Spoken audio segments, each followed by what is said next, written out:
by lawyer Counsel Paul Kumi on the line. Counsel, good evening to you. Thank you so much for your time. I'm sure that we don't want to get into the merits of the issue, but I'm sure you listened to the Chief Justice. What's your take on her delivery? Okay. So, in her case, it happens to be the Chief Justice. She realized that things are not being done right. They are unconstitutional. They are threat to her life and all that. And she knows what to do. She is to recourse to the law. For those who are entering her, she knows that it's a crime. Has she reported to the security agencies? And has there been a situation where the security agencies have failed not to pursue her complaint? She is saying a lot of the things that are being done are unconstitutional. Granted, if they are unconstitutional, she knows what to do to ensure that the said unconstitutionality will be cured. So now that she has decided to recourse to press conferences, yes, she has told the whole Ghana what her worries are. And after that, what next? That Ghanaians should go on demonstration. I hope you understand what I'm saying. Yeah. I am not taking anything away from her, but I will say without meaning anywhere that I feel very disappointed that the CJ should recourse to this way to, as it were, bring the issues out. I had opportunity of listening to her. I have also had a copy of the statement or the press conference statement which she read. Right? Now, she said that the accusations level against her are so plenty and that they will not hold any water. Why is she coming to tell us? Unless you want to paint a very bleak picture and to say that these 5 eminent persons, which include 2 colleagues of hers at the Supreme Court, have no brains of their own, and that they are going to, as it were, allow a certain political agenda to be thrusted or foisted on them, and for them, without any thinking, without any modicum of conscience, to do the bidding of some of those political persons. I do not think, with the greatest of respect to the Chief Justice, you have to go this far. When you read the article 140 that she makes a lot of references to, it tells how the whole process will have to go. That all things related to the investigation or to the panel, which is based on her matter, and all proceedings, they are all supposed to be in camera. So why is she now coming to tell us details of things that she has even responded to? She said that she doesn't know what the issues are. So what is it that she also responded to when copies of the various petitions were sent to her? I hope you understand what I'm saying. Yeah. I've been through what she has written, and it's just a restatement of all the issues that she has brought before the Supreme Court, especially with the various applications for injunction, and which were thrown out. And so all she has achieved in doing today is to have the free day, more or less, to come and now state her side. And then she finishes and said that I'm not going to take any questions from anybody. So then I asked myself, you have told us your worries and everything. So what should we do? Because you know that if somebody is flouting the law, as a Chief Justice, you are expected to use the law to ensure that that person stops doing what he's doing. Now, she claims that a lot of the things that she's talking about are in the open, and so she is not the originator. Yes, the fact that you are not the originator, right? Once you also bring it out, you are to be held liable. The point is that she, as a Chief Justice, knows that all the proceedings in respect of a removal or all issues which also come out in respect of a removal have to be done in camera. So why should you be talking about having been sent to a certain high security area with the greatest of respect that she has not herself to be sent to Bakola? so that everybody will be there, and then they will hear. So if even when you are talking about threat to your life, are you not happy that in the hearing, the opportunity has been given you for you to be at a high security area, so that the threat that she is complaining about will not, as it were, be realized? I hope you understand what I'm saying. Very well. So I believe that she remains a Chief Justice. Yes, I know these are trying times, but honestly, even what she has done today could be described as a certain misbehavior, because she knows that these things that she is saying to the general public are not supposed to be told us. So why is she telling us these things? And what is the purpose of telling us these things? I see. Well, so do you think that this is just to seek a public sympathy? Because the law is very clear about the process being in camera, but she's also talking about the fact that it should be in the public domain for everyone to see the process, how the process is going. Just like you indicated, the Edu Lodge is something that she said that it was intended to intimidate her, but clearly the law is clear on the in-camera process. Intimidation, to some extent, is the state of mind where you have apprehension. I hope you understand what I'm saying. Yeah. So if somebody decides that he's bringing a dog more or less to frighten you, and you know how to deal with dogs, right? The only time that you can say something will be when the dog attacks you and bites you. Then you can say that the person has done something against you. Other than that, a lot of the things are apprehension or your peace of mind. I do lodge, what does it mean? Is it a slaughterhouse? And if they do lodge, is it the case that the last time that somebody went there was a week earlier and he lost his life?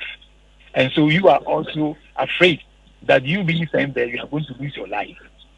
If that is even the matter, there is a legal way to go about it. You are not to come and tell us.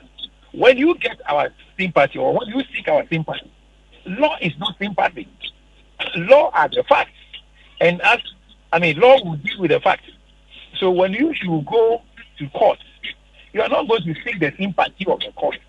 You are telling the court that these are issues or these are facts or these are developments that are taking place. And I think those developments are illegal. And so the court will take a look at your facts, the evidence that you lead, and see if it will be convinced that as per the law, what you are saying to be illegal is really the case. But if you are just coming to seek public sympathy will not do anything. Now, she's already done the presser. In other words, the harm has already been caused. What should be the way forward for the Chief Justice and also the committee hearing this case? So I asked myself, now that she has come to kill all these things, and even saying more or less imputing that he doesn't trust the members of the committee and all those type of things, will she go back and face them? Will she go back? She talks about, PI 47 being flouted here and there. Agreed. Now, if you are going to talk about a hearing in camera, it means it will involve only persons who are directly connected to the issue. I hope you understand what I'm saying. Very well. So that if there is something which is going to be heard in camera or behind closed doors, even at the court, it will be the parties involved, their lawyers, the court clerks, and of course the judge. Right? It doesn't involve relations.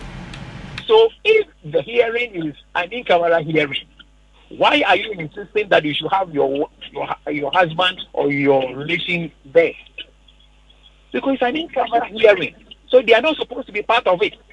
So when you make reference to PI 47, that it is being flouted, upon what basis and upon which law are you saying, or which procedure are you saying that you should have your relation there?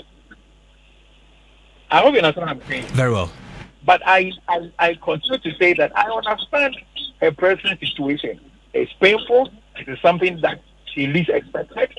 She's making those political allusions about planning to remove her and all that. You understand what I'm saying? These are political intentions. But the point is that these political intentions cannot be given any meaningful, lawful effect if the issues as raised are not such as to incriminate her or to establish what is described as a stated misbehavior.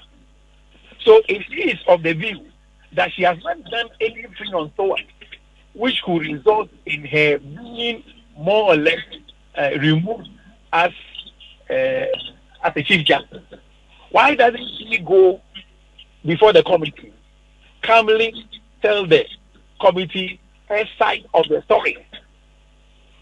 But if you now create the impression that you have been sent to a high security area, you have sent you to a new lodge, you are being fed, of course, that aspect, a bit, I don't feel very comfortable. I thought that whoever was going to do that would have at least considered her status as the fourth most important person. You know, the president, the vice president, the speaker, and then the chief justice. So in the case of the chief justice, this whole idea of more or less screening her before she enters will be the best. From what you, it is possible that the idea is that we don't want anything here to go out, right? And so we are ensuring that we sweep all the possibility of anybody sneaking any gadget into the hearing room. And we thinking that we are doing these things behind closed doors. There will be either a transmitting gadget, which will be placing all that is being said at the committee level, which is supposed to be in camera anyway, may find its way outside. I hope you understand what I'm saying. Very well. So this is something that she could have just even told the committee members that with the greatest of respect, I am the chief justice. Don't forget about that. I'm the fourth most important person. And so I will plead that as much as is possible, I am giving a certain decorous interaction. So this whole thing of these things being put on me and a whole lot of things, I don't think it's different enough. If you don't want me to come with certain specific things to this room, like my phone and other things, please do tell me so that I don't bring these things. In any case, once she should get into the room with her phone, is it the case that while she is before the committee, if somebody should call her, she will pick it? So what the insistence is on the fact that I'm not even allowed to get inside the hearing room with my phone, what are you going to use the phone for at that time? Fortunately, the technology is that if somebody should call you and you are unable to answer him, it will show on your phone. When you get out, you can call the person back. So for me, just as you said, he is doing this to cause public sympathy. But I'm saying that public sympathy will not inure to you legally. What can inure to you is for you to pursue the legal trajectory, which will ensure that what you see to be unconstitutional or what you see to be illegal will be stopped. But not to come and tell me the Makola woman, tell me the farmer at the Bourgeoisie, or tell me the fisherman who are just returned with a few cars that this is what is being done to you. I see. So from what you said clearly, there's nothing like unconstitutionality here. I haven't said that. What I'm saying is that if the Chief Justice is of the view that there are certain things that are being unconstitutionally pursued, it is within her province to ensure that she goes to the Supreme Court and ensure that those things are tested. And then for a determination to be made by the Supreme Court. But when you tell me, for Kumi, that, oh, this is what these people are doing, it is unconstitutional. This is what these guys are doing to intimidate you, it is unconstitutional. They sent me to a new lodge, it is unconstitutional. Oh, they even, one of the petitioners mentioned the name of one of the judges who is even presiding. That is unconstitutional. And so it is up to you. Right. To go to the court and say that, well, here is a Supreme Court member that one of the petitioners said he was going to rely on as one of his witnesses, right? Mm-hmm. So you think that the addition of that particular Supreme Court judge as a member of the panel to make a determination will be wrongful, because it will amount to that particular person sitting on his own case, because the person will have come to tell the court what he is convinced to be the case. So when you put him there, you are virtually prejudice the whole thing. That will be an argument which you can bring up before a court of competent jurisdiction. Mm-hmm. But if you come and all that you are doing is to be whining and be making look as if you are being maltreated, a whole lot of them. One thing which he said, which I found to be a bit puzzling, is to say that in the 68-year-old independence, this is the first time that the Chief Justice is going to be removed, or attempts are being made to remove the Chief Justice. Of course, there's the first time in everything. And when you read the Constitution, they know there's a possibility of the removal of a Chief Justice. And that is why 146 made provisions for that. And the process that should be followed. If it is something that was unimaginable, of course, that will not have formed part of our constitutional provisions. And so to the extent that those provisions were made, it means that there must be a day that such a thing will happen. And so if it is the case that it has happened during her time, that should not make the whole world freeze. No. So when you say that this is the first time, yes, we agree, this is the first time. But if you have any defense to the said things as are being brought against you, I think the best thing to do is to ensure that you go to the court and get proper audience at the court, and then ensure that the kind of orders or the kind of illegalities that you think are being perpetrated against you are stopped. I see. Well, Counsel, thank you so much for your time this evening on the show. Same here. So that's lawyer Paul Kumi, who is a constitutional lawyer, helping us.